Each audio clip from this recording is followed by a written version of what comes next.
Stable against the Heavenly Bodies and the Rock and Roll Express, all in the ring at the same time in Barberville. Hey, I got a question for you. Which came first, the chicken or Ricky Morton? That's what I want to know. Which came first? Because they both got feathers, so it's kind of hard to tell them apart. Let me tell you something, Rock and Roll.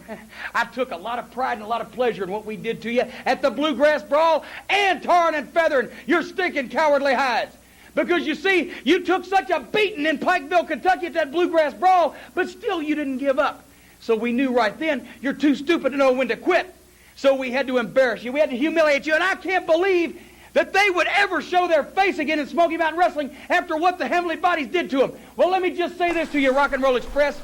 And while I'm at it, you two stud stable, you two stinking redneck alcoholic drunks, Robert Fuller and Jimmy Golden, always down at the local Fall and Crawl Tavern, taking a swig of false courage, just like those Eastern Kentuckians, talking about how bad you're going to beat somebody's brains out. Well, you come on down to Barberville, brother, and you get in that ring in that Smoky Mountain Showdown, three-team street fight, anything goes, and you prove how bad you are. Because the Heavenly Bodies are fully committed to getting in that ring in Barberville and beating everybody's stinking brains out. We had a whole lot of superstars on this stage here tonight. But I want y'all to know one thing. This is my house. And when I say who's the word attack skills and vocabulary too. All the hits in the disposition is all brand new. You're through. I'm interplanetary and like Doctor Who. So who? Fuck your beef, no relief. I step on stage, girls scream like I'm Keith. What's up, everybody? Ringtime Pro Wrestling is in the building again. Keith is riding solo for this endeavor. We are here early in the week. Usually you get these shows probably Friday, Saturday, or something like that. But Friday is a special day. Friday, 12 o'clock in the afternoon, middle of the workday. Live from Jeddah, Saudi Arabia, will be the greatest Royal Rumble.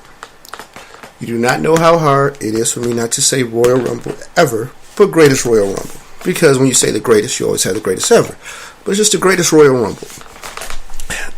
Fair distinction, because we don't know what it's going to be, for real. But it's going to be a 50-man Royal Rumble match. Right? Which is the only way you can do a Royal Rumble. Doing any standard battle royal. It's nice to have some ebbs and flows. Royal Rumble is one of the best battle royals of all time, just because of the structure of the event. Doing 50 people, it's going to be crazy. Now, we're going to talk about it. We're going to talk about the event. I'll tell you my negatives, I'll tell you my positives, just based on the setup for the event. Because we're going to feature like 7 title matches.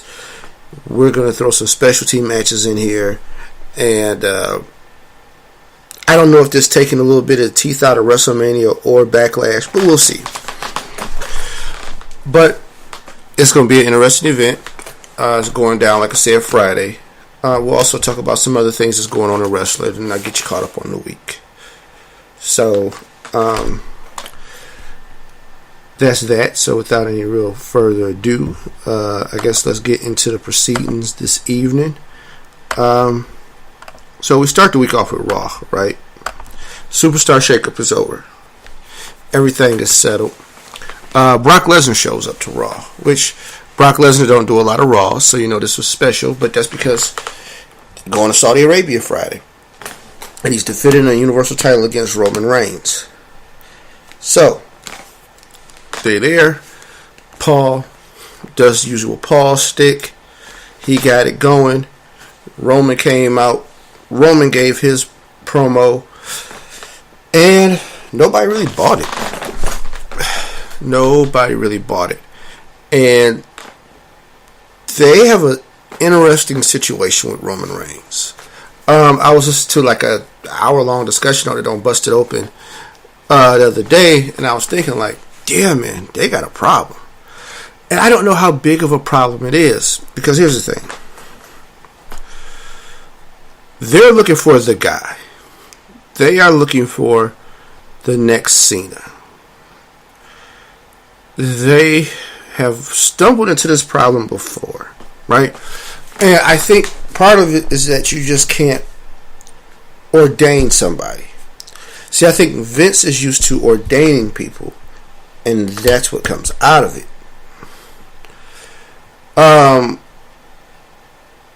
But for the most part, if he looks at his history, the fans have chosen. He ordained Hogan. I'll give him that. Even though I think he knew what he was working with just because Hogan had a track record. Hogan was going to be big after that Rocky movie released. We knew that. We knew Hogan had a big reputation from the AWA because that was a monstrous, and he had actually did really good numbers in Japan. So I think he knew Hogan could draw. So it was just a matter of the marketing machine and everything. It was just kind of a right place, right time thing that went after it, right? But we marched with Hogan, and we marched with Hogan, and we never found nobody else after Hogan right away, right? Because we got Hogan, and then we try to do Warrior. Warrior doesn't work, and every guy after that for like 7 years, it's a down period, right? HBK was never the man. He was the man in the company, but he couldn't pull it off. Brett couldn't pull it off. The business was going down. Diesel. I mean, you go through all the champs that you had from 91, 92 to 98. There's a dead period. Austin breaks out in 96 with the 316 promo, and you have your guy. Now, of course, you don't ordain him right away. You build him up. He has some setbacks and comes up, and some setbacks. Boom. The Austin thing takes off. You struck lightning in a bottle having Austin and Rock at the same time. Like, that's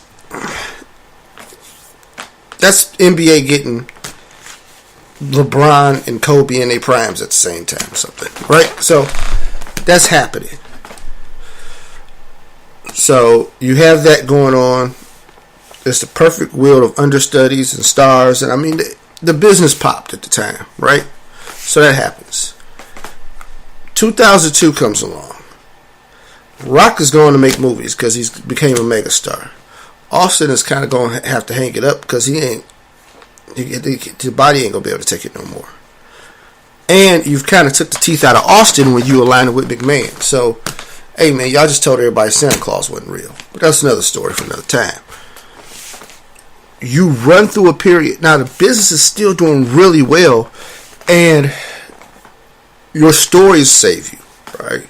SmackDown is probably the best wrestling brand. Now, I also want to caution that Brock Lesnar is around, and Brock kind of the man, but is not really carrying the water like that. We still don't know what's that next thing. And somewhere around 2004 is when Cena really emerges. We don't know if he's going to be the guy, but we know he's going to be a player. And him beating Big Show at WrestleMania 20 is like the big liftoff for the career. The next year, 2005, he beats 2004 to 2005 is all just a push to get him to the world title. He beats JBL at WrestleMania 21 for the world title, and we never look back. And we have a guy. And we have a guy for the next foreseeable at least 12 years. Right? I think that's safe to say. I mean, and he's still the guy now, really. If you put John Cena back in the world title picture, nobody blinks. But they know it's starting to fade, so they got to figure out what's next. Because nobody's really had a run like that except for the late great Bruno. Bruno had 11 years at the top. But for the most part, most top guys don't have that long of a run, of a consecutive, consistent run. So, who's the next guy? They figure they could groom it and get it ready. I'm working on an article on the Roman Reigns. Pretty much what went wrong with Roman. And it all starts in 2014. And it goes forward. Everything after 2014 goes bad with Roman. And what happens after 2014? Well, actually, not even 2014. It's 2015. 2014 is good. 2015 is when it goes bad. So 2014, he's very popular as a member of the Shield. 2015, the Shield is broken up. Daniel Bryan comes back from injury, and he's been out almost a year. If you imagine what the lightning in the bottle was for Daniel Bryan in 2014, people only expected to pick up where he left off.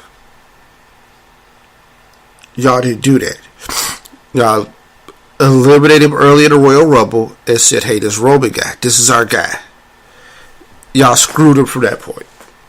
He was dead in the water at that point. It just didn't work. And we didn't know what to do. And from that point on, it was just sticking him in spots where it's just like, hey, we're going to keep trying to make this work. And it was just like square peg, round hole, square peg, round hole. Didn't listen. Now, fast forward, you doing everything you could do. Last year, you had him beat The Undertaker at WrestleMania. Only to this year, take it all away. Because by Undertaker coming back with the whole scheme that Roman retired Undertaker, you took all the teeth out of what that meant. All of it. Gotta remember, he didn't break the streak. Brock did that. So he didn't have it. So the only idea was that you retired him. You took that away from him. So that means nothing. He loses to Brock at Mania and gets pummeled. Okay. What's next? Why does this guy still have a title shot? He's not entitled to one. And you put him in a steel cage. Okay. So I'm supposed to believe the guy who was left bloodied at WrestleMania has a chance at beating the baddest man on the planet in an even more violent match that is reminiscent from the thing that he violently does in real life. Okay. It's hard to take these leaps with people, right? So that's happening. Samoa Joe that housed him in the promos 2 weeks in a row. So what do you have? I got Roman coming out on Monday, giving a promo that didn't seem like he gave a lot of thought or cared or wanted to be there. And I can't buy into this. I can't believe it. This is the thing. Like, especially things that involve Brock Lesnar to me have to have a measure of believability. And what I mean by that, not that the person can beat Brock, but like, I can make a case for it. I don't know. I don't think this is helping anybody. But that's that. Elias defeats Bobby Roode in a singles match. I think that's big for Elias. I don't know what it means for Bobby Roode's tenure on Raw, but what I will say is I do not understand when this guy's going to turn heel. I believe in Bobby Roode. I believe he's a talented guy. I understand that the Glorious thing gets a big pop and everybody digs it, but this guy is a natural heel. And I think you can get so much mileage out of a guy with that kind of experience as a heel, and you'll be doing good. Bray Wyatt and Matt Hardy had a match on Raw. And, you know, it's kind of funny. I'm looking at my notes like, hey, I remember that, but I don't remember who they beat. But I'm glad this tag team is together. It's an interesting tag team. I'll tell you what's going to happen on Saturday. Oh, yes, they beat the Ascension. The poor Ascension. Who have... I don't know. Like, that was a team that when they was called up from NXT, they didn't think about a repackaging, and that should have happened. Nice sized guys. Even though they don't look as big and dominant when they was away from NXT, I think there was a way to package them and make them better. But yeah, it's all kind of gone now. Ziggler and McIntyre defeat Titus Worldwide. So now they just, after beating them down, they just beat them in an official match. I like the selling of this. Dolph is saying nobody had his back, even though I remember the Big E era, which also that was a kind of a mismanaged thing. This will be interesting, Dolph. And I think it's a good opportunity for Drew. So we'll see what happens. Chad Gable defeated Jinder Mahal in a match where they kind of made it where Chad Gable escaped. But, I mean, Chad Gable is a talented young man. Bobby Lashley and Braun Strowman squashed Kevin Owens and Sami Zayn. It really wasn't a squash, but it was definitely a beatdown. Which is punctuated by Braun Strowman rolling out the ring and attacking Kevin Owens and hitting Kevin Owens with a running drop kick. The amazing things that Braun Strowman does with that size, it's just like, wow, where does this guy go get the belt? Even though I don't know if he could work as the guy. This dude should be shit by now. I mean, I don't get it. But either way, that happened. Baron Corbin beat down No Way Jose, which lets you know what No Way Jose's future is going to be. He will be a higher end jobber, right? So, and don't get me wrong, these guys have always existed in wrestling. What worked in the 80s, though, is that you would see them win some matches on regular TV. Because what would happen is, it'd be wrestling, superstars on Saturday, and Coco Beware will beat up Johnny Go-Go from the local wrestling school in the town, or whatever, or whoever that they can find for jobs. Barry Horowitz, Iron Mike Sharp, those guys had to take some losses. And that was cool, right? And then when you got to the pay-per-view, hey, Coco in an early match will lose to the up-and-coming heel because that guy needed to get over. But he had to beat somebody who we believed actually was credible. Now they just throw that guy out there. He has a name, he has a gimmick, he has theme music. No Way Jose, hey man, collect them checks. I mean, unless he turns heel. But this is what's kind of funny with No Way Jose though. That guy's freaking huge. I'm pretty sure he's like 6'5", 6'6". Like, that's a big man. He's like 6'5", 6'6", and probably a solid 300. Like, I'm like, this guy. But, hey, man, you test that gimmick on him, I guess he could take the jobs. Seth Rollins and Finn Balor defeat the Miztourage. After the Miztourage was trying to join up with both of them and try to figure out their way in the world. They are an interesting group because two third-generation superstars who actually can perform in the ring, they still haven't figured out a way to get them into something better. But I'll leave it alone. Main event from the evening. Alexa Bliss, Mickie James, and the Wyatt Squad defeated Nia Jax, Sasha Banks, Bayley, Ember, Roode, and Natalya via DQ. Why did that DQ occur? Ronda Rousey got involved. Natalya got hurt. Ronda came down. Second week in a row, Natalya gets hurt. Ronda comes down. Mickie James taunts Ronda Rousey. It then hits her. Then gets to the point where Ronda had to come in and snap her arm. I don't know if we're going to keep running this. I don't know where this is going. But, that happened.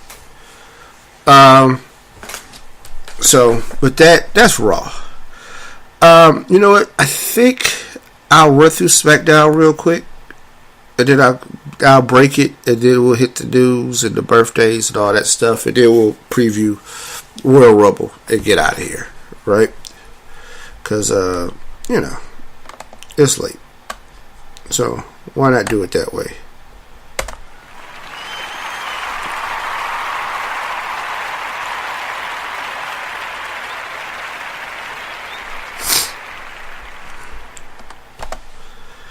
Alright, so let's deal with the SmackDown.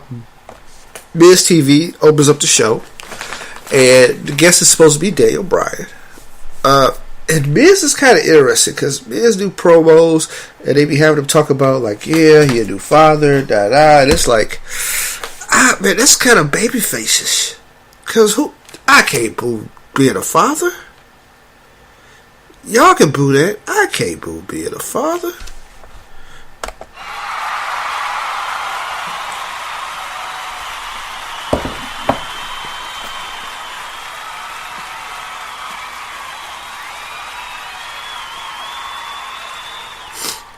That's all you gonna hear, man.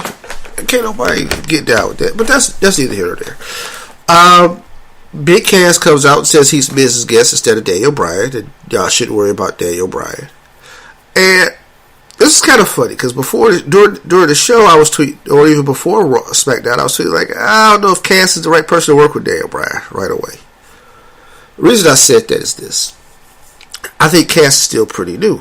I think Cass' learning curve got hurt when he got injured, so it took some time off from him. I don't know if even though I know he's going to get massive heat beating on little Daniel Bryan, I felt like, wow, I don't know if this guy working with Bryan, as good as Bryan would be in the ring, but Bryan still got ring rust, regardless of what you may say, after 3 years. And then this guy trying to call a match, I don't know if he's experienced enough, and I don't know. I'd be trying to protect Bryan, so I probably would try to have him with some people a little more experienced. That way, things can go a little more smoothly until we figure out. Here's the thing: he's been cleared. He's done hat matches, but the human nature of me is this: he's been out 3 years. I'm just not really to sell all the way out to saying, oh, he's good now. That seems a little presumptuous to me. To be like, yeah, he's good now. He wasn't good for 3 years. So, just saying. But, outside all of that,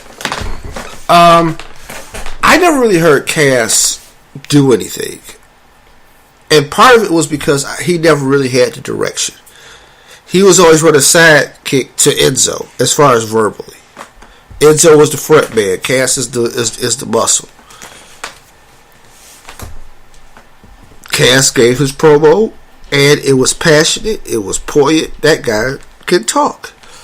Now, probably was written for him. People said that doesn't really matter. Hey man, most of the stuff in WWE is written now. Can you deliver it still? Cass was there. I was with it. I bought in. Even though the idea of like, hey, I was scrawny till I was 16, and that's nah. You probably was like 6'3" in the 8th grade, man. That's how most of those 7-foot guys roll. Either way, good promo. Interested to see where it goes. Even though,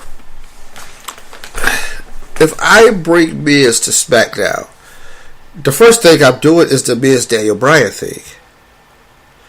Because people have been wanting to see it. But look at Daniel Bryan versus Cass at Backlash. And I don't know what country we have for Miz right now. But we'll see. I guess that's all remains to be seen also. Daniel Bryan is found beaten up backstage, of course. And I mean, we know what happened. Interesting match of the night. The Iconics take on Becky Lynch and Asuka and win. I'm not against Billie Kay and Peyton Royce. I think they're young ladies that have futures. This is a big win. Asuka just lost to Charlotte at WrestleMania, but that's like been her only loss. So even though she didn't absorb the pinfall that went to Becky Lynch, there was shenanigans because there was a miscommunication between Asuka and Becky, and I want to say that was Peyton with the pin. It was with shenanigans because she had her foot on the rope. But either way, no matter how controversial, in the books they got to win, and they got to win over Asuka and Becky Lynch. Asuka, long-time undefeated Empress of Tomorrow. Becky Lynch, former SmackDown World Champion. This says a lot. So, just interested on what's next now. Because the thing is with all that stuff is what's next. But, yeah, the Iconics pulled off a win. That being said, let's see what's going down the line. Jimmy Uso defeated Rowan in a singles match ahead of their match at the Jeddah, Saudi Arabia. The match featured a moment where, hey man, the Usos was in deep trouble. And Naomi, after having a talk with her husband, was told not to come out the locker room, but in true wife fashion, of course, she's not listening to that. She came out. She had her music playing and stuff like that, and the glow thing kicking. And Harper and Rowan got distracted, allowing Jey Uso to take out Harper and Jimmy to sneak a roll up on Rowan. And that's how we got out of there. It's kind of funny watching the Usos wrestle Harper and Rowan, and it's a struggle. And they're booked as these unstoppable monsters. Now, I guess the idea is that them coming as the Bludgeon Brothers, they have a newfound focus, and we don't know what's going on. Now, I'm going to have to turn my brain off and forget that I watched both of these teams have an excellent feud on Raw as the Usos versus the Wyatt family. And they, despite some excellent matches, Harper and Rowan could never beat the Usos. So, I compel you, what's so different now? And that's the only thing I can think of, is that the Bludgeon Brother gimmick is that they are focused and stuff like that. But I don't think the Usos would see them as this unstoppable, dangerous force, as much as just, hey, this is a really good team that got focused, and we got to step our game up. We've been the greatest tag team in the world for the last couple of years. I don't know who these dudes is. I don't know. Well, you know who they are because you faced them before, but that's even better. You faced them before. This ain't no big deal. And you've beaten them before. Okay. But, wrestling doesn't care. They don't believe that anybody has a memory of any of the shit that's ever happened. Carmella and Charlotte have a contract signing. Not that big of a deal. Nakamura and Rusev and A.D. English defeat AJ Styles, Kyle Anderson, and Luke Gallows, a.k.a. The Club, a.k.a. Bullet Club. The big part of it is after the match where Shinsuke Nakamura gives Carl Anderson because Sasha and AJ cannot protect his friend. Well, actually, AJ is about to get one, and Carl takes the bullet for him. Carl Anderson might be one of the most misused guys in wrestling. I just feel like that guy has a lot of potential, can do a lot of things. Also, just him and Gallows together as a tag team. They had them right when they first debuted. They had them right when they went and won the tag titles. And then after that, it's just been a shit fest for them. Like, I don't know who don't like them. I don't know. They're always on the opposite end of some bad things. Like, this match, ideally, they should have won easy. With Nakamura still can attack after the match. But, I don't know. I guess you're trying to get some heat. So, that's SmackDown. We're going to hit our usual break. We'll come back. And, news. And, that's it. News. And then we'll break down Great Royal Rumble. Also, we're going to talk about TNA a little bit, aka Impact Wrestling. Yes, we have not talked Impact Wrestling a lot in this show, specifically for a reason, because it really was irrelevant. But I think due to recent events, we are going to talk more about Impact Wrestling and try to work that more into the show.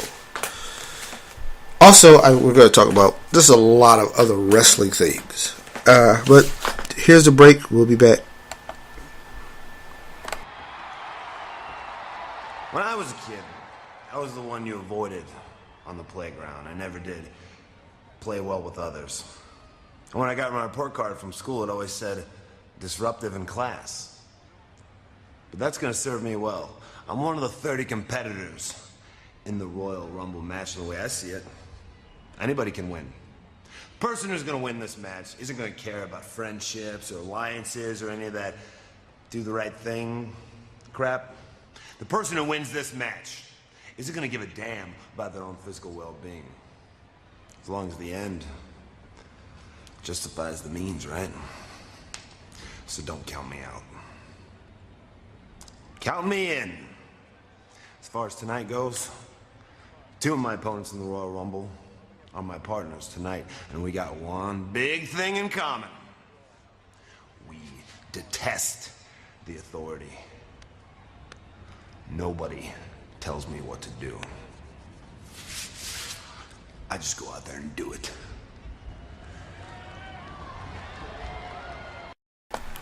All right, we are back. Nice minute to step aside. Birthdays. We haven't done birthdays in a while. 26 is today. When the show will drop. That would put you in line with the Crusher, Jerry Blackwell. Whoever played the Yeti, I do not know who was the Yeti. Amazing Red of Impact Wrestling fame. I don't know what Amazing Red is up to right now, but he is turning 36. Yeah, that's happening. Kane celebrates his birthday, a.k.a. Glenn Jacobs, a.k.a. possibly the future mayor of Knoxville County. Yeah, he is turning 51 today. So shout out to Kane. Tomorrow, Friday, Vladimir Kozlov, former WWE superstar, now I think doing a little MMA, will turn 39. And that heads us into the weekend with Saturday. It'll be Alex Riley turning 37, and Drew Gulak will be turning 31. So that's it for birthdays. So let's hit the news. Impact Wrestling Redemption. We learned some things. The big thing, Tessa Blanchard debuted in Impact Wrestling at Redemption during Kiera Hogan's match. And I think actually those two will have a little bit of a kerfuffle sooner than later. Tessa Blanchard, daughter of the legendary Tully Blanchard of the Four Horsemen fame. Also stepdaughter of Magnum TA, because Magnum, of course, married Tully's first wife after they got divorced. So yeah, Tessa is Magnum's stepdaughter. So she's been around the business her whole life. Third generation superstar. Joe Blanchard, Tully's dad, was a promoter out of San Antonio back in the day. Tessa's had an interesting march. She was in the Mae Young Classic. I think she might have had a match or two on NXT TV, but after that, she's been all over the world. She's wrestled in every kind of promotion everywhere. I met Tessa about 4 years ago at a Fan Fest. She looks totally different now because she has gotten to this bodybuilder regimen that is amazing. Amazing. I think she was just a regular small girl when I met her, but whew, she is jacked now. She's been really heavy, and I mean, if you follow her on social media, you can see the transformation. But yeah, she is ready to turn some heads in Impact. Impact has some interesting things going on with them. I'm on board with Eli Drake. I think this guy could be good. This company just has to stay focused. Pop TV seems like a decent enough TV partner. The production values are still pretty good from what I've looked at. Turning and catching them. Eli with a tag team titles with Scott Steiner. When I first heard about it, seemed a little crazy. I'm like, Scott Steiner, should he be running his shownies? Which I have not been to yet. But I plan to go. I haven't been to a shownies in a long time. So why not go to Scott Steiner's shownies? But yeah, the guy Scott Steiner out here still hitting Frankensteiners. Scott Steiner got to be like 50-something. But, yeah, that's happening. So, we're going to start tuning into Impact Wrestling a little more. Because we got to diversify the wrestler viewing for two main reasons. One, all the complaints we complain about WWE. You know what they're not really? They're not really a wrestling company. They are an entertainment company that uses wrestling as a conduit, but would like to be involved in other things. If something else outside of wrestling took off, they would move away from the wrestling. The wrestling is just what keeps the doors open for them. But I don't know how much they believe in it as a whole. See, Impact is a wrestling company. They don't have all the focus. They have a hard time figuring it out. They have screwed it up monumentally over the years. But they've had some really hot moments. I mean, because there was times, I think when we was doing this show, early in the show, history, where we were like, hey, I think this roster is as good as what the WWE might be putting out. But then they squatted it away. Think about it. Look at the guys over there from Impact. AJ Styles, who's been the man. I mean, literally might be 2016 or 2017 definitely might be Wrestler of the Year for the WWE. Samoa Joe. I mean, that's a guy they definitely got a little too late due to age, and he's battled some injuries, but Joe was amazing. And both of them, the way they were booked in TNA and mismanaged, I just thought was. Remember, Samoa Joe got kidnapped, and nobody ever understood why he got kidnapped, and then he showed up mysteriously with no explanation. Yeah, like that's the kind of stuff that happened over there. AJ Styles should have been John Cena in Impact Wrestling, and they just couldn't figure it out. But neither here nor there. Bobby Roode, excellent example of talent. EC3, Bobby Lashley. Like now, and some of these guys had been in WWE before, but the mark they made in Impact, it's like, whew, okay, y'all could have really worked this. Bully Ray. I think the evolution of that, of Bubba Ray Dudley to Bully Ray, was an incredible thing in Impact. The problem is that WWF couldn't know how to follow up on that. But the point is, Impact had its shots. And it's infuriating. I think that's why we just left it alone here. Also, it was easy to not cover them. You know what I mean? But I never want this to be a WWE show. The foundation of this show is that we was able to talk about wrestling and talk about it in all its forms. Now, that is hard because being working adults, hence that's why Keisha ain't on tonight, because she had work, and I would have called her and put her in on the show, but of course I don't want her to lose that good government job. So, but it's hard to watch everything, and there's so much stuff. Do yourself a favor, download the Fight TV app, FITE. You will get access to all kinds of stuff, and a lot of the content is free. So,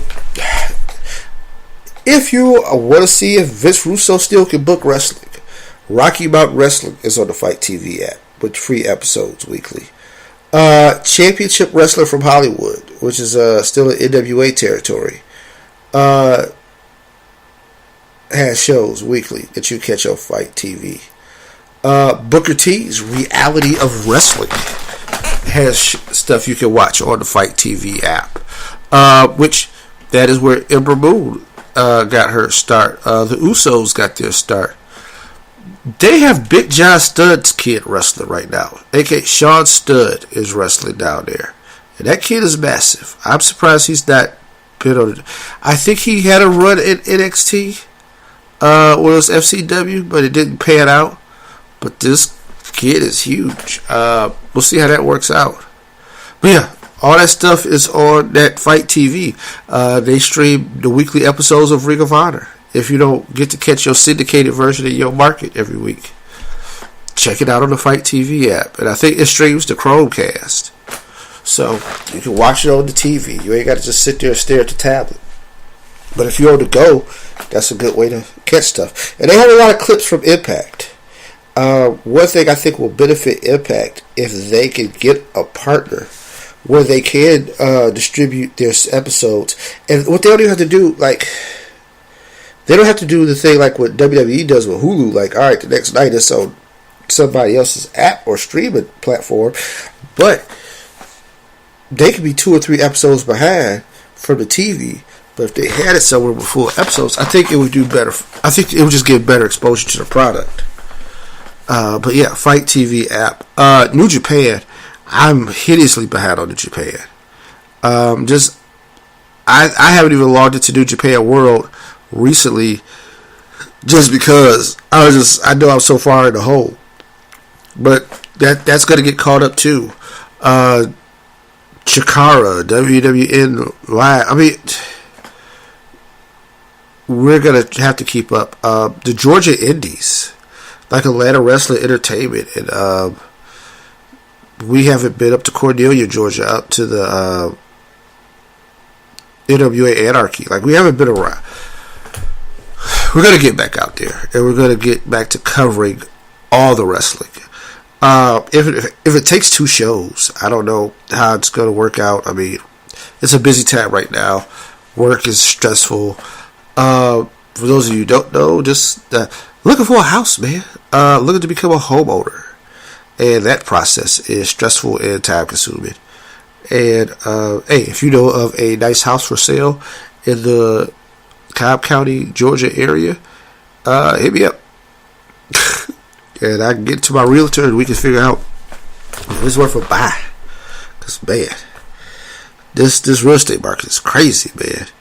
We had a house we liked, but yeah, it was already under contract the day after we saw it. So yeah, stuff like that's happening. But yeah, just I don't know. I'm just sharing. Anyway, Tessa's an Impact. Impact is becoming slightly interested. New Japan, speaking of which, will be back in the U.S. July 7th. From the legendary Cow Palace in San Francisco. We've played promos on this show of people like Piper and different guys talking about Bobby Heenan being at the Cow Palace. The Cow Palace is a legendary wrestling venue in the San Francisco area. So I'm excited that New Japan will show up there. I'm pretty confident it will be sold out before anybody has a chance to try to get tickets. But if you are in the area, do your best. Try to get there. We're headed to Jeddah, Saudi Arabia. Jerry the King Lawler, has some reservations about doing this king thing in Saudi Arabia. I don't know, Jerry, if that, like, I think he's wondering, like, hey, will this offend somebody? Saudi Arabia is ran by a royal family. You call yourself the king. Do you feel like it'll offend anybody? I think you're okay, Jerry, if you do not come out like heel king. Like, if you want to pick up the mic and try to say something, oh my God, it's got to be trying to be hard being a heel in Saudi Arabia. I don't even know if I would mess with that. Like, look, man, let's keep this mic time to a minimal. And if you go do some promo stuff, do that stuff for like that sidebar stuff where you do it and people can see it on TV, but not like actually for the arena to see. It's, I don't know, man.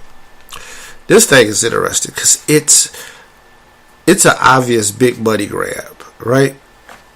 They want to have a monstrous event in Saudi Arabia. Saudi Arabia is probably paying a ton of money. So we're going to get right into it. We'll get to some things. There will be no women's matches on the card. And why are there no women's matches? Because in Saudi Arabia, I don't even think they let women have driver's license. Or if they just might start it. It is not the place where they are in the idea of women competing or doing something like that. Like, nah, that ain't they move. That being said, the WWE has faced a lot of criticism for this. People have criticized Triple H and criticized, like, hey, why are y'all doing this? Why are y'all entertaining this? Why are y'all going to this place? Because, like, just a few months ago, they were advertising of how they did the first show in Dubai, United Arab Emirates, and they had a match with Alexa Bliss and Sasha Banks, and it was one of the first female wrestling matches that had ever taken place over there. Like, it's progressive. These people are progressing, and it's amazing. Now, they had to, the ladies had to wear special gear because they couldn't have any skin exposed, because there's still some rules that you got to follow.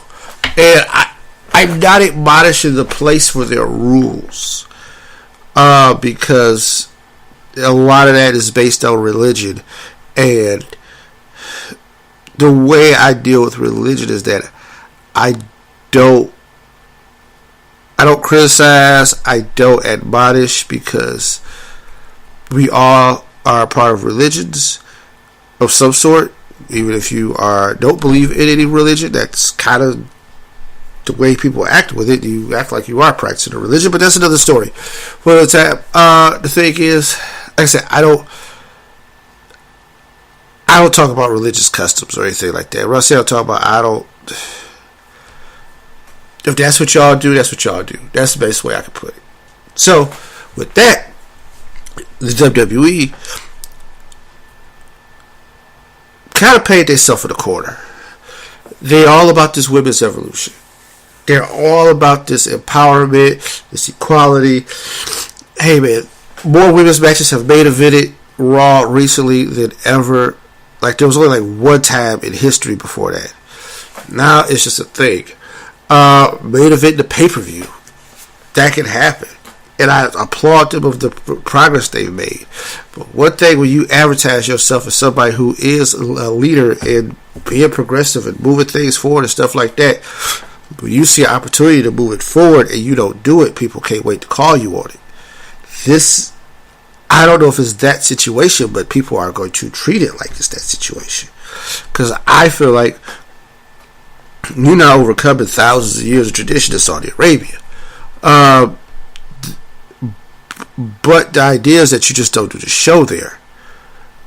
That being said, this is still a business, and they just got to admit that they just sold for it. They went for it. Somebody suggested that the ladies should get a payday, even because they cannot participate. There's people who say that's actually in the place. Like, somebody actually is cutting a check, because why? It's so much money being thrown around for this thing. They took a rested Undertaker and got him out for a match. John Cena, who's not a frequent wrestler, is going to work this card. Triple H, a very less frequent guy, is going to be working this card. Hell, they got Chris Jericho showing up, which, what a year Jericho is having right now. Think about it.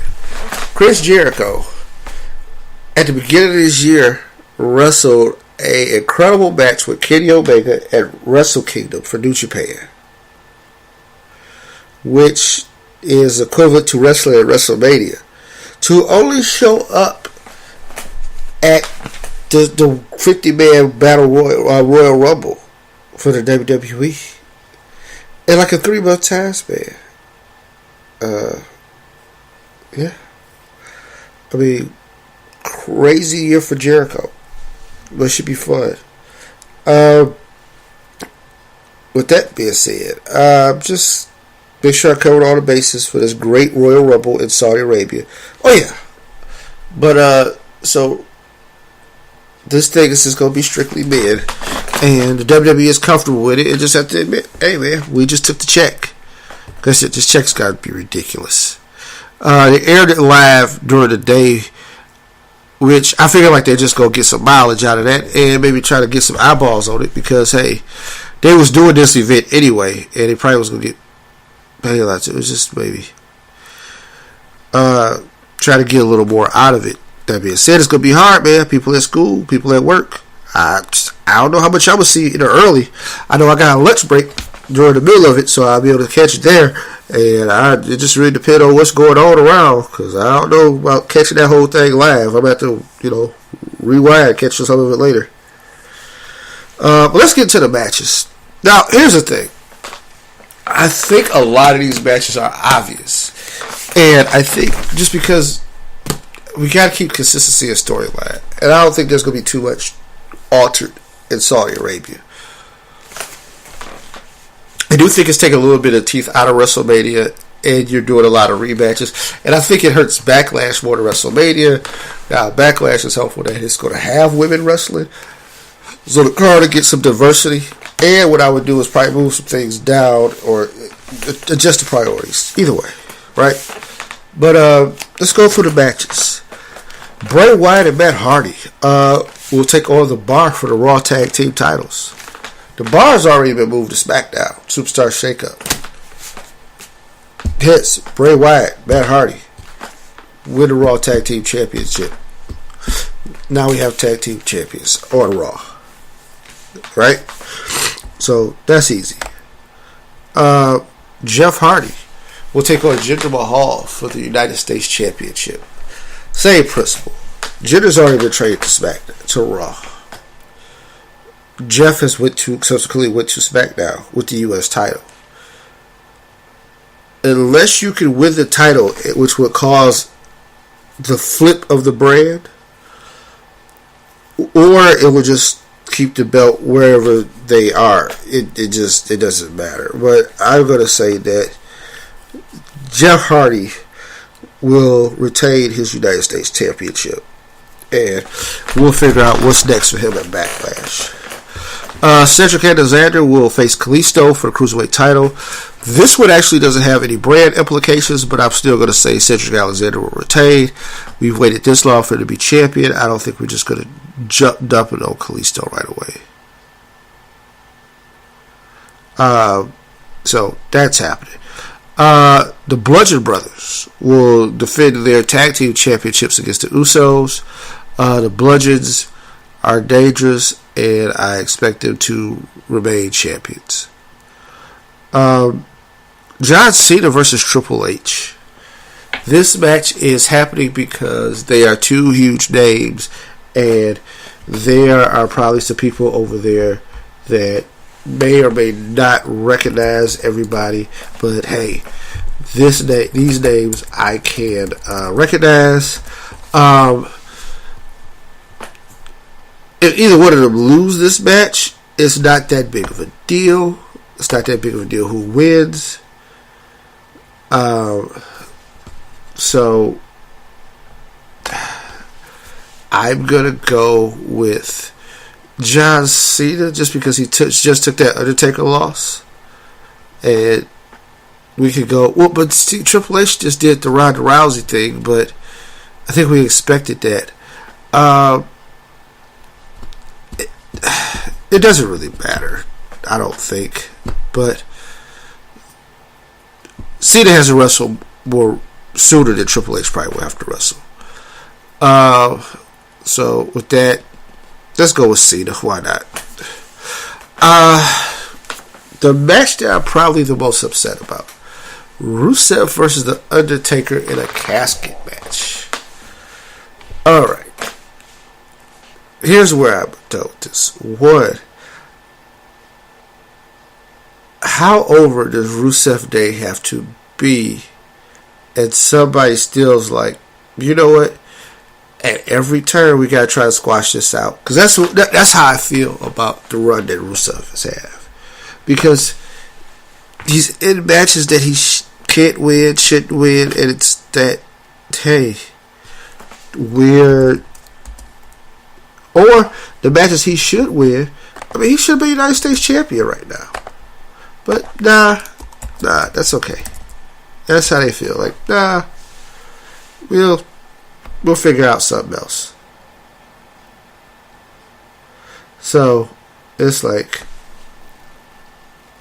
why try, right? So yeah, that's happening. I mean, Undertaker's gonna beat Rusev. Like, let's just put that there. Undertaker will win a casket match.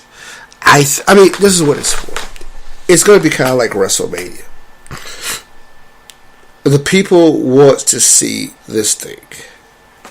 Those people probably have never seen The Undertaker live, but they are fans, and they have watched this show and this spectacle for all these years. So now, in a huge arena over there in front of a lot of fans, they'll get to put on the Undertaker pageantry, which the full-scale entrance with the, smoke and all that stuff, and that's what's selling right here. That's what's being sold. The full pageantry that is the Undertaker. And don't get me wrong, that's what sells the Undertaker here. I mean, that's one of the things that have had people latch on for all these years. He's going to come out, he's going to do his thing, and he's going to hit some moves, and people are going to be down, and Rusev is going to catch that L in the casket. And that's going to be it. Then we probably won't see Undertaker for a few months. Or even until next year. I don't think this is solely the Undertaker's reputation. I think it's more Barry and Rusev, which is not going to, who had to beg to get back into this match. And I think it just further takes us away from that Roman Reigns retired to Undertaker, because that just didn't happen, I guess. But nobody's doing anything about it. Seth Rollins will defend the IC title against Finn Balor, Samoa Joe, and The Miz. I don't see Finn Balor in a ladder match, which is going to be entertaining and good. Problem is, Finn is probably not going to win the match. Samoa Joe is on SmackDown. Once again, I don't think we're going to switch up the brands or nothing like that. The Miz is on SmackDown. That IC title will stay with Seth Rollins. WWE Championship. AJ Styles versus Shinsuke Nakamura for the WWE title. Nakamura has been terrorizing AJ for the past couple of weeks. And I'm not sure how it's going to all play out, but I'm going to say that Nakamura might win this round. Nakamura might defeat AJ, have the title, and then we'll rematch at Backlash. Because that's the thing, too. Like, some of this stuff got to go over to Backlash. So. But yeah, take a look. But let's go with Nakamura defeat AJ, and then the rubber match will be at Backlash. Brock Lesnar versus Roman Reigns for the Universal title. This is probably the most difficult booking decision that's going to have to be made. Fans not feeling Roman. People are having Brock fatigue because it's kind of like, even though he ain't always there, it's just like, yeah, that dude, I mean, we know he going to have the title. Ain't nobody going to take that from him. And he's escaped some that he maybe should have lost. He definitely should have lost to Braun Strowman last year. Samoa Joe, it feels like if they would have had a rematch, Joe would have won. So it was just kind of like, he escaped some. This Roman thing, people just ain't on board because, I mean, it's just too hard to not too hard, but people just don't want to deal with this no more. People are tired of Roman. So how does it go? Does Roman beat Brock Lesnar, come back home with the Universal title? Brock still is going to take some time off. You ain't going to see him for a while. That would make the Roman Reigns match against Samoa Joe a little bit more significant. At Backlash, you would know once again we had this issue where the brands are split. I'm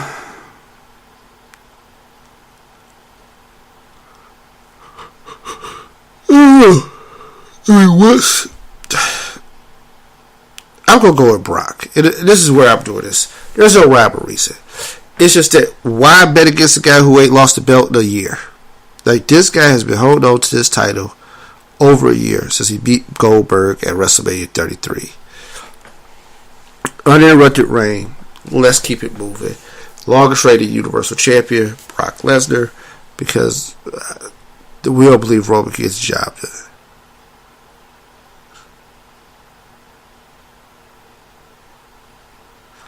Yep, that's it. So now, 50-man Royal Rumble. Who is going to win that? I have no earthly idea. And I don't even think anything's at stake. Pretty trophy, but I don't think anything's at stake. Like, I don't think this is going to get you a title shot. A lot of the stories that probably could be sorted out of this will be through people who get tossed out, so they may not win. Let's put Chris Jericho as a dark horse favorite. Why? Because he's been going a long time. He probably won't be around for a while after this, and there's no expectation on this, so still Chris Jericho in the mix. I believe Big Show is slated for the event. Don't know that.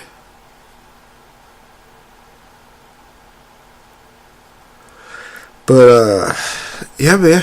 Other than Jericho, it's kind of hard. Like, I'll be excited to see who shows up. Who's on that flight to Saudi Arabia? Which, hey, if you follow Xavier Woods on Instagram, woo! The plane that they on with Big E and Kofi and them, bruh. I've never flown anywhere like that. And I've seen pictures of like the airlines and stuff like that they have. These people have their own little suite kind of on the plane. Like, they got the thing where the chair can kick back and you can lay down. And, hey man, forget the in-flight movie. Everybody got their own TV. Like, they got these things and they got the little joint where you can shut the door and all that stuff. It's like, yo, I ain't got to worry about nobody coming in here. I'm going to shut this door. I'm on this plane. I'm about to lay down. And whatever happens in 8 hours happens. I'll be wherever I need to be. Whew, WWE playing pretty penny for them tickets. Because, hey, if everybody flying like that, whew, it ain't even no first class. Like, that first class coach stuff, this is like just class. Nice. Classy. But, yeah.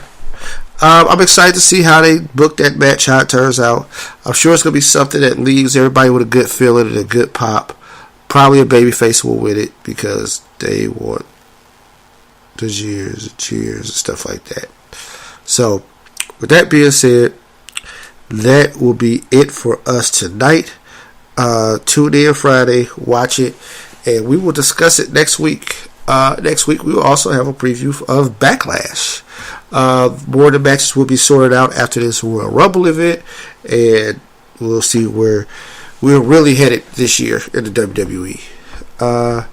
So, with that, I am out. Y'all have a good day. Peace.